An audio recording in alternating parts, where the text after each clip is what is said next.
আজকের লেসনে দেখব যে গতির সমীকরণের গাণিতিক প্রকাশ, অর্থাৎ দেখা যাচ্ছে যে কোনো একটা বস্তু ইউ প্রারম্ভিক বেগ নিয়ে টি সময় পরে তার গতিবেগ ভি হলো।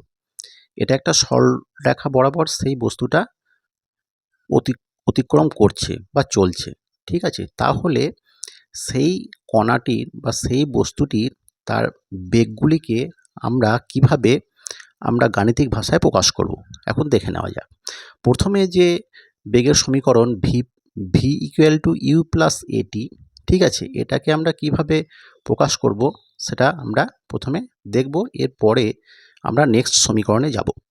এখানে আরেকবার বলে দিই, ভি হচ্ছে কণাটির টি সময় পরে বেগ হচ্ছে ভি, ইউ হচ্ছে কণাটির প্রারম্ভিক বেগ অর্থাৎ ইনিশিয়াল ভেলোসিটি, অর্থাৎ এই বেগ নিয়ে সেই বস্তুটি যাত্রা শুরু করেছিল।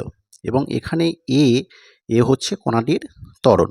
ওকে, তাহলে এখানে একটা কথা বলি যে এই যে টি সময় পরে বেগ হচ্ছে ভি, তাহলে টি সময়ে বেগের পরিবর্তন কত লিখছি এখানে। তাহলে টি সময়ে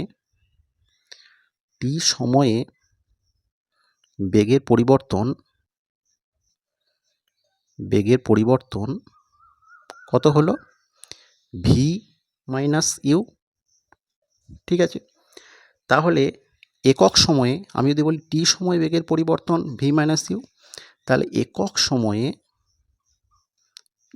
সময়ে বেগের পরিবর্তন কত হবে, V minus you by T. তাহলে এই যে একক সময়ে বেগের পরিবর্তন, মানে বেগের পরিবর্তনের হারকে আমরা কি বলি, বেগের পরিবর্তনের হারকে আমরা বলি ত্বরণ। এখানে ত্বরণকে আমরা এ দিয়ে প্রকাশ করেছি, তাই তো। তাহলে এখানে আমরা লিখতে পারি সুতরাং কণাটির ত্বরণ কত, কণাটির ত্বরণ এ, অর্থাৎ এ সমান কত, V minus you by T.